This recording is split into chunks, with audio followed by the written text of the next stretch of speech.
जी अस्सलाम वालेकुम, क्या हाल चाल है? ठीक ठाक है? हाँ जी बेटे, नेक्स्ट लेक्चर है हमारा lecture number 21, editing and proof reading techniques. ठीक है।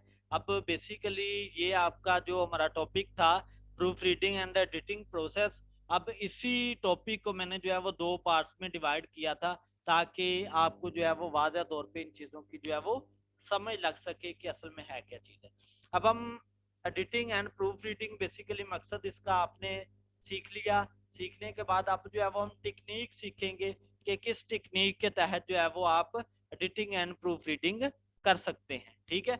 तो एडिटिंग एंड प्रूफ रीडिंग का मैंने प्रीवियस लेक्चर में आपको मेंशन किया कि एडिटिंग क्या है, प्रूफ रीडिंग क्या है। ठीक है, एक दफा फिर देख लेते हैं। begins while you are still working on your first draft. It has to do more with revising the logistics of the paper than grammar and surface level errors. ठीक है, यानी कि बात करने का मतलब क्या है कि जो आपने ड्राफ्ट एक मुकम्मल किया, यानी कि एक तहरीर आपने मुकम्मल की। तहरीर मुकम्मल करने के बाद अब आप उसे ए टू जी देखते जा रहे हैं कि इसमें कोई सेंटेंस की गलती तो नहीं है, कोई लॉन्ग सेंटेंस तो मैंने राइट नहीं किया, उस लॉन्ग का शॉर्ट सेंटेंस लिखा जा सकता है, पैराग्राफ मेरा लेंथी तो नहीं है। ठीक है, ये सारी की सारी चीजें आपकी किस में आती हैं? एडिटिंग में आती हैं। यानी कि किस जगह पे अगर आपकी यूजर अट्रैक्शन पिक ऐड करने से बढ़ती है तो आप उधर पिक्चर ऐड करें। ठीक है, ये सारा काम मेरे बेटे आपका किस में आता है? एडिटिंग में आता है। ठीक है। प्रूफ रीडिंग दो पोर्शन मैंने आपको बताए। ठीक है, एक आपका मैकेनिकल, सेकंड आपका ग्रामर। ठीक है, तो इस तरीके से आप जो है वो प्रूफ रीडिंग करते हैं। अब टेक्निक की तरफ बढ़ते हैं कि आपने कौन सी टेक्निक्स यूज करनी है। एडिटिंग टेक्निक्स में सबसे पहले आपका कंटेंट आता है, एडिटिंग टेक्निक। ठीक है, प्रूफ रीडिंग टेक्निक नहीं, एडिटिंग। पहले मैं एडिटिंग टेक्निक बताऊंगा, उसके बाद प्रूफ रीडिंग की टेक्निक की तरफ हम बढ़ेंगे। फर्स्ट आपका कंटेंट है जी। सेकंड आपका ओवरऑल स्ट्रक्चर है। ठीक है, फिर स्ट्रक्चर विद इन पैराग्राफ है, फिर आपका क्लैरिटी है, फिर स्टाइल है, फिर साइटेशंस है। ठीक है, ये पूरी की पूरी जो आपकी कंटेंट राइटिंग है, उस राइटिंग को आपने सब पार्ट्स में, सब डिवीजन में डिवाइड कर लिया कि आपने उनको एडिट जो है वो किस तरीके से करना है। ठीक है। अब हम बढ़ते हैं जी फर्स्ट पोर्शन, कंटेंट की तरफ। अब कंटेंट का बेसिक मतलब क्या है? कंटेंट का मतलब है कि आपकी जो स्पेशल ऑडियंस है, जिसको आपने टारगेट किया है, क्या आपने अपने कंटेंट के मुताबिक लिखा है? ठीक है। Are all parts of the question answered, यानी कि जो आपका क्वेश्चन था, जो आपका मेन कंटेंट था, उस कंटेंट के मुताबिक आपने राइट किया है नीचे। ठीक है। उसके बाद इज देयर एन आर्गुमेंट, क्या किसी किस्म की कोई दलाइल्स भी आपने बीच में शुमार किए हैं? ठीक है, जिसे हम एग्जाम्पल्स कहते हैं। ठीक है, या किसी भी एक टॉपिक के रिलेटेड आप डिटेल बताते हैं। ठीक है, वो चीजें आपकी। ठीक है, ये चीजें आपने नोट करना होती हैं एडिटिंग के पोर्शन में ही, कि क्या आपने इसी तरीके से काम किया है। ठीक है, अपने कंटेंट के लिहाज से ही। उसके बाद आता है जी आपका do all of the paragraphs for the thesis, क्या आपने जो पैराग्राफ राइट किए हैं वो आपके मकाला के साथ, वो आपके थीसिस के साथ मेल भी खाते हैं या नहीं खाते? ठीक है, ऐसा ना हो कि कंटेंट आपने हॉरर लिया हो, लिख आप एडवेंचर के ऊपर रहे हो, तो काम यूजर कहेगा लो जी ये क्या कर रहा है हमारे साथ। ठीक है, खेल खेल रहा है। ठीक है, तो आपका काम, आपका बुक, आपका नावल, आपकी स्टोरी फ्लॉप हो जाएगी, जो है वो बिल्कुल वेस्ट हो जाएगी एक तरह से, अगर आप ऐसा काम करेंगे। ठीक है, और ये जो काम मेरे बेटे आप देख रहे हो, समझ रहे हो, ठीक है, ये आप एक साल के अंदर भी एक बुक राइट करेंगे ना, तो वो आपको एक साल का पूरा अजर एक दफा ही देगी। ये चीज है असल में। ठीक है। उसके बाद है बेटे आपका ओवरऑल स्ट्रक्चर। ओवरऑल स्ट्रक्चर से मुराद क्या है? कि आपकी होल स्टोरी का स्ट्रक्चर आपने किस तरीके से लिया है। ठीक है, is there a clear introduction and conclusion, क्या आपने कंप्लीट जो इंट्रोडक्शन था, ठीक है, वो बताया, कंक्लूजन बताई। ठीक है, कि आपने काम जो है वो किस चीज के रिलेटेड कर रहे हैं। उसके बाद है जी, is the paragraph order logical. ठीक है, क्या आप अपने पैराग्राफ को लॉजिकली जो है वो यूज कर रहे हैं।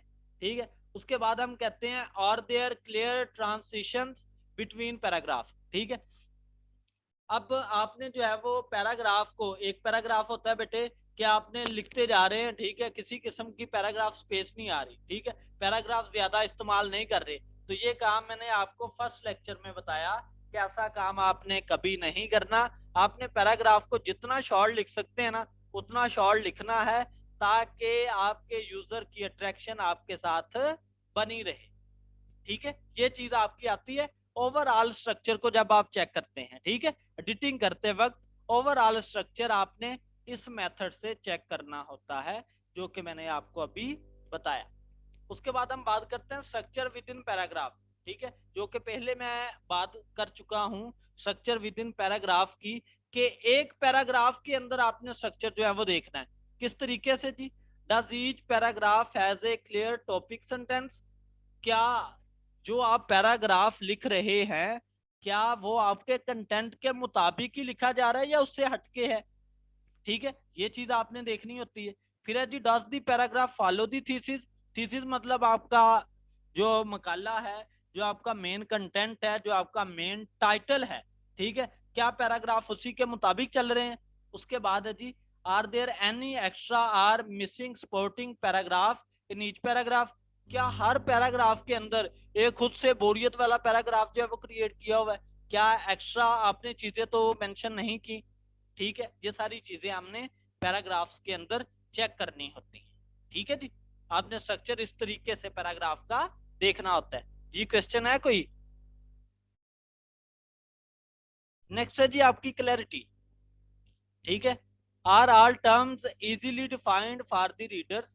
क्लैरिटी के अंदर आपने क्या चीजें चेक करनी है कि जो काम आपने किया है क्या रीडर उसे इजीली पढ़ सकता है, रीडर के लिए किसी किस्म की कोई प्रॉब्लम तो नहीं है। अब इधर बात आती है कि जी रीडर के लिए किस तरीके से आसानी पैदा की जाए। तो मेरे बेटे जो आप वर्ड इस्तेमाल करते हैं, जो आप सेंटेंस लिखते हैं, वो आप जितने सिंपल लिख सके उतने सिंपल लिखने की कोशिश करनी है, ताकि रीडर को जो है पढ़ने वाले को जो है वो ज्यादा से ज्यादा आसानी हो। आप सिनोनिम वो यूज ना करें, ठीक है, जो रीडर ने कभी सुना ही ना हो, कभी देखा ही ना हो, ठीक है, तो ये काम नहीं करना।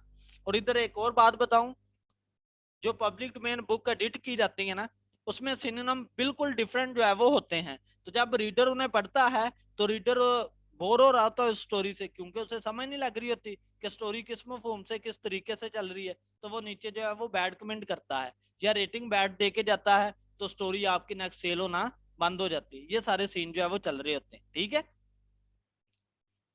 अब है जी is the meaning of the sentence clear, क्या जो आपने सेंटेंस लिखा है, जो आपने जुमला लिखा है, उसका मीनिंग बिल्कुल ए टू जी क्लियर हो रहा है या नहीं हो रहा, ठीक है। Have you chosen the best word to express your ideas, जो कि मैंने पहले बात बताई कि आप अपने वर्ड को जितना अच्छा लिख सकते हैं उतना अच्छा लिखने की कोशिश करनी है। ये क्लैरिटी में आपकी सारी की सारी बातें आएंगी, ठीक है जी। उसके बाद हम बात करते हैं स्टाइल की। Is the tone appropriate for the audience, ठीक है, कि क्या आप जो कंटेंट के रिलेटेड आपने अपना टोन, आपने अपना लहजा भी रखना होता है। जैसे मैं इधर हल्की सी एग्जांपल लेता हूँ कि जो आपके एक्टर्स होते हैं, अगर उन्होंने सैड रोल करना हो, ठीक है, तो वो आपका टोन, अपना लहजा जो है वो सैड वर्जन में ले जाते हैं। अगर उन्हें कॉमेडी करनी हो तो वो फेस एक्सप्रेशन भी, ठीक है, और अपना लबो लहजा भी उस कॉमेडी वाले अंदाज में ले जाते हैं, ठीक है। अगर उन्होंने रोमांटिक अंदाज में परफॉर्म करना हो तो वो रोमांटिक अंदाज में जो है वो अपने आप को घुसा लेते हैं। यही काम आप लोगों ने करना है राइटिंग करते वक्त, ठीक है। आप हर तरह के हर पहलू में जो है वो एक्टर बनेंगे। असल में मेन एक्टर होता ही राइटर है, ठीक है, असल डायरेक्टर होता ही राइटर है, ठीक है, जो स्टोरी को मूवी बना के लिख रहा होता है। कॉमेडी कर रहा है तो बिल्कुल कॉमेडी वाले सीन में जो है वो घुस रहा है, ठीक है, अगर हॉरर लिख रहा है तो हॉरर वाले सीन में जो है वो घुस रहा है। ये सारे के सारे काम जो है वो देखने होते हैं आपको स्टाइल में, कि क्या राइटर ने जो काम वो लिख रहा है उसके मुताबिक से उसका स्टाइल भी अपनाया या नहीं अपनाया, ठीक है। ये चीजें आएंगी बेटे आपके स्टाइल में। Have you very sentence length through out the paper, यानी कि आपने अपने पेपर में जो लेंथ है पैराग्राफ की, सेंटेंस की, वो किस तरीके से रखी है, ठीक है, कितनी रखी है। इधर भी बात आती है कि फॉर एग्जांपल आपने 3 लाइनों में जाके एक सेंटेंस जो है वो पूरा किया है, तो आपका जो रीडर है वो कभी भी इस चीज़ें से, इस तरीके से आपके साथ एंगेज नहीं होगा। शॉर्ट सेंटेंस बनाने की कोशिश करें, जितना शॉर्ट सेंटेंस होगा उतना रीडर आपके साथ ज्यादा अटैच होगा। ठीक है। Are there any necessary phrases such as due to the fact that, ठीक है। तो आपने ये स्टाइल जो है वो इस तरीके से अपनाना है, इस तरीके से यूज करना है ताकि आपका रीडर जो है वो ज्यादा से ज्यादा आपके साथ अटैच रह सके। ठीक है। उसके बाद है जी आपकी साइटेशन। साइटेशन मतलब आपके हवाला जात, रेफरेंस जो आप इस्तेमाल कर रहे हैं, ठीक है, उनका फॉर्मेट आप लोगों ने देखना होता है कि क्या आप बिल्कुल एक्यूरेट फॉर्मेट यूज कर रहे हैं, या अगर आप कोई कोटेशन दे रहे हैं क्या आप कोटेशन ठीक फॉर्मेट में राइट कर रहे हैं। फॉर एग्जाम्पल आपने जो पैराग्राफ लिखा, ठीक है, उसी पैराग्राफ की शेप में बीच में कोटेशन भी ऐड करके आगे बढ़ जाए तो जो आपका रीडर होगा उसे कोटेशन में और आपके मेन पैराग्राफ में डिफरेंस समझ ही नहीं आएगी, तो उसे स्टोरी का मजा नहीं आएगा। ठीक है। इसलिए कोटेशन आपने अपने जो दूसरे क्या है इन्वर्टेड कॉमास आप इस्तेमाल करते हैं, ठीक है, उनमें और बोल्ड फॉर्म में बिल्कुल सेपरेटली जो है वो पैराग्राफ से अपनी कोटेशन यूज करें। ठीक है, ताकि वाज़ेह तौर पे पता चले कोटेशन में और पैराग्राफ में। ये मेन चीज है आपके पोर्शन में एडिटिंग के अंदर। अब एडिटिंग वाले पोर्शन में अगर बेटे कोई क्वेश्चन है तो पूछ लें। ओके जी। ओए हाँ ना तो बोलिया करो पुत्रो। हाँ जी आसिफ भाई, आपदा की मदर ओके है बेटे। जी सर ओके। गुंगे बन के नहीं लेते होते लेक्चर, बीच में बोलते होते हैं, ठीक है, एंजॉय करके चलते होते हैं, वरना मजा नहीं आता काम करने का। ठीक है। या नहीं सुनो, सर वो जैसे कि आपने खुद ही कहा था कि वो थोड़ा थ्योरेटिकल है तो थ्रेटिकल हम तो है अच्छे से। पुत्र। जी थ्रेटिकल जी को थ्रेटिकल को भी प्रैक्टिकली बनाया जा सकता है, यही तो असल टैलेंट है। ठीक है। यानी कि जो अगर आपकी नाकाम चीज भी है, जो राइटर है वो उसमें जान डालता होता है, तो आप लोग मिल के हमने जान डाल दी ना अपने लेक्चर के अंदर। ठीक है। अगर बोरियत बिल्कुल वाला है बिल्कुल। तो हम मिल के जो है वो आप क्वेश्चन करें। जो क्वेश्चन होता है ना बेटे, असल में वो जान डाल रहा होता है आपके सारे काम के अंदर। ठीक है, मेन लेक्चर के अंदर। तो आप जितने क्वेश्चन जो है वो पूछने की ज्यादा कोशिश करेंगे, मुझे काम करवाने में ज्यादा मजा आएगा और लेक्चर भी ज्यादा डिटेल में जाएगा, ताकि लोगों के ज्यादा से ज्यादा जो मसाइल होंगे वो हल होते जाएंगे। ये चीज चल रही है। जी चलें। सर। नेक्स्ट है आपका प्रूफ रीडिंग टेक्निक्स। ठीक है। प्रूफ रीडिंग टेक्निक्स में हमने जो है वो क्या चीजें देखनी है। अब प्रूफ रीडिंग टेक्निक में जब आप प्रूफ रीडिंग करते कैसे हैं जी। फॉर एग्जांपल मैं जो है ये ओपन करता हूँ जी। ठीक है, ये मैंने पैराग्राफ लिखा है। अब आप इसे प्रूफ रीड, मैं कहता हूँ जी इसे प्रूफ रीड करते हैं। प्रूफ रीड में क्या क्या देखना होता है, एक तो स्पेल मिस्टेक, सेकेंडली आपका सेंटेंस ठीक लिखा है, यानी कि टेंस आपने ठीक लिखा है और ग्रामर की कोई गलती तो नहीं है, प्रेपोजिशन बिल्कुल ठीक इस्तेमाल किए हैं। ये सारी चीजें आपने जो है वो आपने किसमें इस्तेमाल करनी होती हैं, प्रूफ रीडिंग के अंदर देखनी होती है। अब आप प्रूफ रीड कर रहे हो किस तरीके से, सिर्फ मुंह से नहीं बोल रहे, वैसे ही नजरों से देखते जा रहे हो, आगे भागते जा रहे हो, आपको एक सिंगल गलती भी नजर नहीं आएगी। ठीक है। प्रूफ रीड हमेशा आपने जो है वो लाउड वॉइस में जो है वो करनी होती है। ठीक है। जब आप बोल के किसी चीज को करेंगे ना, तो आप ऑटोमेटिकली उसमें स्पेल मिस्टेक भी पकड़ेंगे, ठीक है, उसमें ग्रामर की गलती भी पकड़ेंगे, उसमें प्रेपोजिशन अगर गलत इस्तेमाल की है वो भी आप पकड़ेंगे, आप ए टू जी सारी गलतियां जो है वो निकालते जाएंगे। तो ये आपको टेक्निक बताई जा रही है कि आप लाउड वॉइस में अपने डाटा को, अपने कंटेंट को पढ़ें, ठीक है, ताकि आप उसमें से जो गलतियां हैं उसे नोट डाउन कर सके। बेटे आजकल पब्लिक डोमेन बिल्कुल फर्क तरीन काम है, उससे अच्छा आप किसी भी लो कंटेंट को इस्तेमाल कर लो, वो ज्यादा बेस्ट है, बेइंतहा बेस्ट है। ठीक है। पब्लिक डोमेन आपको एक दवानी भी नहीं देगा, आप ये भूल जाएंगे पब्लिक डोमेन आपको कोई चार आने दे सकता है। हाँ, पब्लिक डोमेन आपको इस तरीके से दे सकता है कि अगर उर्दू का ये जो कंटेंट है आप उसे इंग्लिश में कन्वर्ट करके अपलोड करें, या किसी और लैंग्वेज का कंटेंट है आप उसे फिर इंग्लिश में बना के अपलोड करें। पब्लिक डोमेन इस तरीके से फायदा दे सकता है। अदरवाइज जो इंग्लिश में बुक लिखी हुई है उसे आप आर्टिकल रीराइट करवा के दोबारा से अपलोड करेंगे, तो वो मेरा पुत्र आपको कोई चारा नहीं देने वाला। ठीक है, ये बात अपने ध्यान में बिठा लें। उससे अच्छा आप लोग कंटेंट, आप 15-20 पेजेस की स्टोरी लिखते जाएं और अपने जो है वो फल पैसे कमाते जाएं, ये सीन करते जाएं।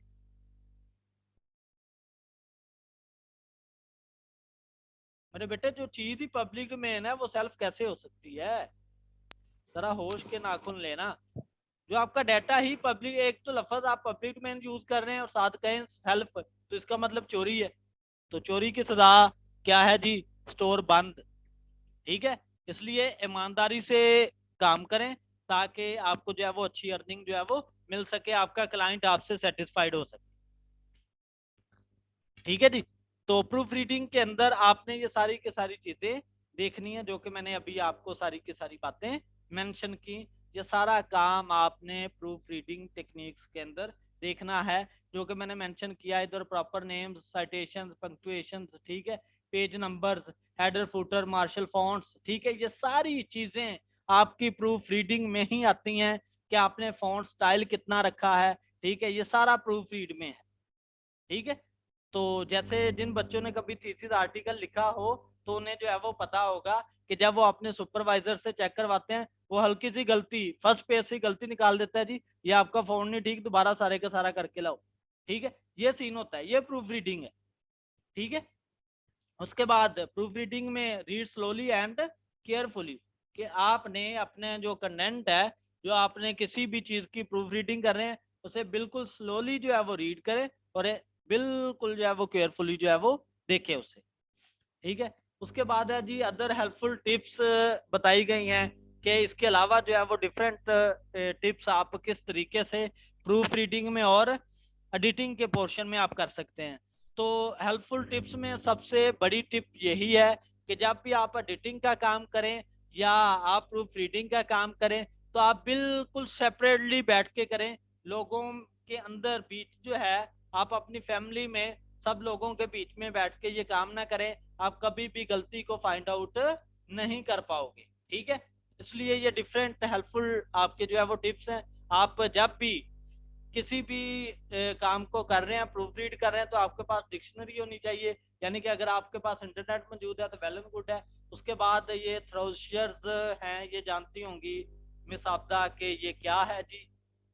ठीक है, और मैं भी बता देता हूँ, बेसिकली ये आपके जो सिनोनिम होते हैं ना, एक वर्ड के डिफरेंट अल्फाज, ठीक है, मेन सिनोनिम्स, ठीक है, ये वो चीज है, उसके रिलेटेड मटेरियल जो है वो इसमें मौजूद होता है। हैंड बुक्स होनी चाहिए, हैंड आउट्स होने चाहिए। ठीक है, ये सारी की सारी चीजें आप अपने पास रखेंगे किसी भी डाटा को प्रूफ रीड करने के लिए। ठीक है, नेक्स्ट हम देखते हैं जी 20 of the most common surface errors. जो मोस्ट जो है वो एरर्स करते हैं लोग, ठीक है, गलतियां करते हैं, वो इधर मेंशन की गई हैं। अगर आप इन्हीं 20 एरर्स को, इन्हीं 20 गलतियों को अपने माइंड में बिठा के लेके चलेंगे, ठीक है, तो आप इजीली जो है वो स्पीडली प्रूफ रीडिंग करते जाएंगे। जिसमें मैंने मेंशन किया है जी, missing comma after introductory phrases, ठीक है, vague pronoun references, missing comma in compound sentences, wrong words, missing comma, ये सारी की सारी बातें जो है वो आप एक दफा इन्हें रीड आउट कर लीजिएगा। ठीक है, अगर फिर भी इन सारी एरर्स में किसी किस्म का आपको प्रॉब्लम आता है, तो आप लोग मुझसे जो है वो कमेंट में पूछ लें या पर्सनल टेक्स्ट करके पूछ लें। इंशाल्लाह मैं A to Z आपको जो है वो इस सारे काम की डिटेल प्रोवाइड करूंगा। ठीक है, ये था जी हमारा लेक्चर पोर्शन तकरीबन कंप्लीट हो गया मॉड्यूल 4 का। इसके बाद हम देखेंगे मॉड्यूल 4 के अंदर क्या चीज है जी, हमारा बुक डिजाइन एंड फॉर्मेटिंग का पोर्शन। ठीक है, overview, cover design, how to make sure, ये सारे टॉपिक जो है वो नेक्स्ट वीक के अंदर हम इंशाल्लाह कवर करेंगे। ठीक है बेटे, अगर कोई क्वेश्चन है तो आप लोग पूछ सकते हैं। कोई क्वेश्चन नहीं है? No sir, okay. हाँ जी, और इसी के साथ बेटे आप मुझे बता दें कि जो रमज़ान का नेक्स्ट रमज़ान आ रहा है मंडे से, तो रमज़ान में क्लासेस इसी टाइम होनी चाहिए या टाइम जो है वो हम चेंज करें? मैं आपको टाइम ठीक है सर, या 9? मुझे बता दें आपदा बेटे, बाकी आसिफ भाई, ठीक है, मदर आसिफ भाई, क्या टाइम होना चाहिए, यही 8 बजे वाला ही या टाइम को चेंज करें या डे टाइम पे लेके चले जाएं? सर मेरे ख्याल से तो बेहतर है, बाकी भाइयों से राय ले ले। ठीक है, लेक्चर टाइमिंग थोड़ी सी मैं जो है वो कम कर दूंगा, यानी कि टॉपिक एक एक 9 बजे आसिफ भाई ले जाएं। ठीक है सर, 8 बजे ठीक है। नमाज तरावी स्टार्ट हो जानी है। 8 बजे ठीक है सर। चलें, आप लोग फिर भी 1-2 दिन हैं, आपस में डिसाइड कर लें, तो फिर जो है वो मुझे बता दीजिएगा। ठीक है, मैं आपको जो है वो अलाउ कर दूंगा। ठीक है, आप ग्रुप में मुझे बता दीजिएगा कि कितना टाइम होना चाहिए, किस टाइम, तो उसी हिसाब से हम कोई 20-25 मिनट की आधे घंटे क्लास किया करेंगे, ज़्यादा लेंथी नहीं लेके जाया करेंगे। ठीक है।